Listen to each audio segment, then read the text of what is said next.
Hello welcome back to Belly Boutique. Anvitha ബ്രാൻഡിൽ വന്നിട്ടുള്ള ഒരു നല്ല ഫ്രോക്കിന്റെ കളക്ഷനാണ് ഞാൻ നിങ്ങൾക്ക് വേണ്ടി കൊണ്ടുവന്നിട്ടുള്ളത്. ഷർട്ട് കോളർ ആണ് കൊടുത്തിട്ടുള്ളത്. ഫ്രണ്ട് പോർഷൻ ഫുള്ളി ഓപ്പണബിൾ ആണ്. ഫീഡിങ് ചെയ്യുന്നവർക്ക് അതുപോലെ പ്രഗ്നന്റ് ലേഡീസിനൊക്കെ ഒത്തിരി കംഫർട്ടബിൾ ആയിട്ട് വെയർ ചെയ്യാൻ പറ്റുന്ന ഒരു ടോപ്പ് കൂടിയാണ്. ഫ്രണ്ട് പോർഷനിൽ നല്ല ഗ്യാദേഴ്സ് ആണ് കൊടുത്തിട്ടുള്ളത്. 2 ലെയർ ആയിട്ട് ആ ഒരു ഗ്യാദേഴ്സ് വന്നിട്ടുണ്ട്. ഇതാണ് വരുന്നത്. ഇങ്ങനെയാണ് നല്ലൊരു ഫ്ലോറൽ പ്രിന്റ് ആയിട്ട് കോട്ടൺ ലിനൻ ബ്ലെൻഡ് ചെയ്ത് വന്നിട്ടുള്ള ഒരു മെറ്റീരിയലുമാണ്. ഇതിന്റെ ക്ലോഷർ വ്യൂ വരുന്നത് ഇങ്ങനെയാണ്. ഇതാണ് മെറ്റീരിയൽ വരുന്നത്.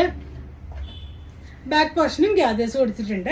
സ്ലീവ്സിന്റെ ഹെമ്മ് നല്ല ഭംഗിയായിട്ട് ഗ്യാദേഴ്സ് കൊടുത്ത് ഈ ഒരു പാറ്റേൺ ആയിട്ടാണ് കൊടുത്തിട്ടുള്ളത്. കോളേജ് ഗോയിങ് ആയിട്ടുള്ള കുട്ടികൾക്കൊക്കെ ഫ്രോക്കായിട്ട് യൂസ് ചെയ്യാൻ പറ്റുന്നതാണ്. ഈ ഒരു ടോപ്പിന്റെ പ്രൈസ് 1250 1250 വിത്ത് ഫ്രീ ഷിപ്പിംഗ് ആണ്. സൈസസ് വരുന്നത് സ്മോൾ മുതൽ XXL സൈസ് വരെയാണ് അവൈലബിൾ ആയിട്ടുള്ളത്. ഈ ഒരു ടോപ്പ് നിങ്ങൾക്ക് വേണമെന്നാണെങ്കിൽ നിങ്ങൾക്ക് അതിൻ്റെ സ്ക്രീൻഷോട്ട് എടുത്ത് വാട്സപ്പ് ത്രൂ കോൺടാക്ട് ചെയ്യാവുന്നതാണ്. Thanks for watching. ബൈ.